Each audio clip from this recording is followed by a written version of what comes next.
Hello, all. My name is Helen Jenkins, and I'm also a student in this ethics and advocacy class.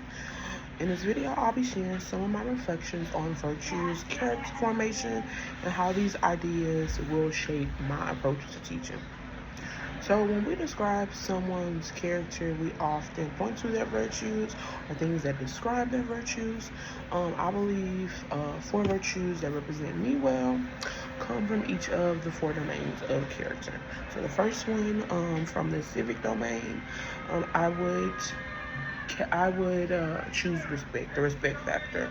I'm really big on respect, and my goal is to always treat others with dignity and listen to their ideas, their perspectives, because I believe that different perspectives, once we put them together, we can achieve like the greatest results. So, which will also help us build better relationships.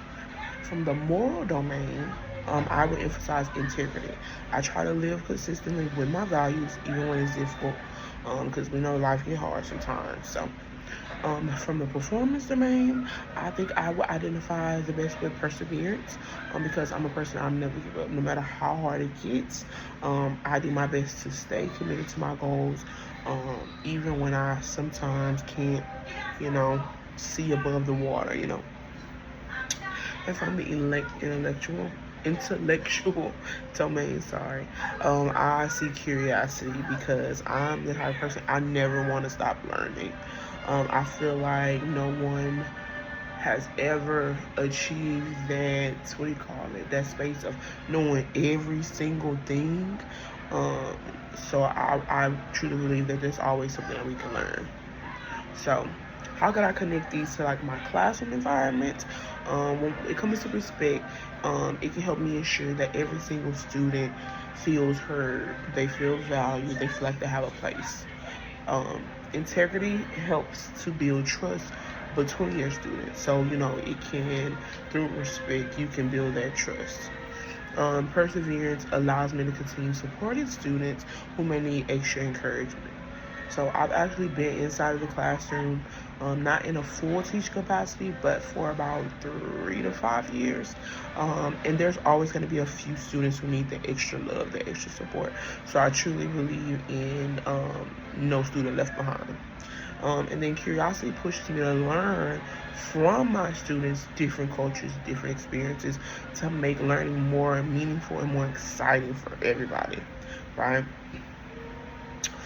As an educator, I believe compassion and fairness are some of the most critical virtues. They allow me to see each student as inherently valuable. This connects with the idea of Imago Dei, the belief that every person is created in the image of God. And I really hope I'm saying it correct. I'm sorry, Professor. That means every student has worth, dignity, and potential. And my role as an educator inside of the classroom is to nurture that potential in a most comfortable, most supporting learning environment. To me, character formation means the intentional process of developing habits, developing virtues that shape not just what we know, who we know, but who we become. Thomas Lacona is a scholar in character education. I'll be dropping some references from him that describes character formation as cultivating both moral knowing and moral action. This reminds me that as an educator, I'm not only building students' academic skills, but I'm also guiding their growth as people, which is the most important. And then strategies for fostering character formation. Well, there are a few I plan to use, like modeling. I'm sure if you're in education, you heard that a lot, right?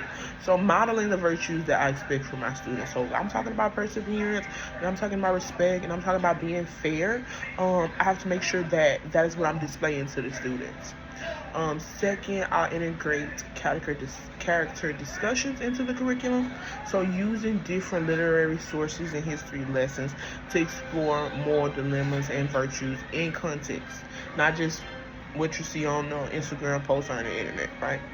And then third, I recognize and celebrate students' positive actions, which is so important to me. Encouraging them to see the value of their own growth. That's so important. So important. And then for my own character development, I want to stay engaged in research and reflection. Like I mentioned earlier about always being a student, I'm always going to be a student. I want to make sure that I continue to do my research and do these things so that I can continue to grow my students.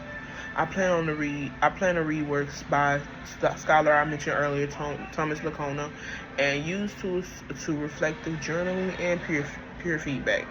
Um, I'm not saying I live in others' opinions, but I like to get perspectives from the outside.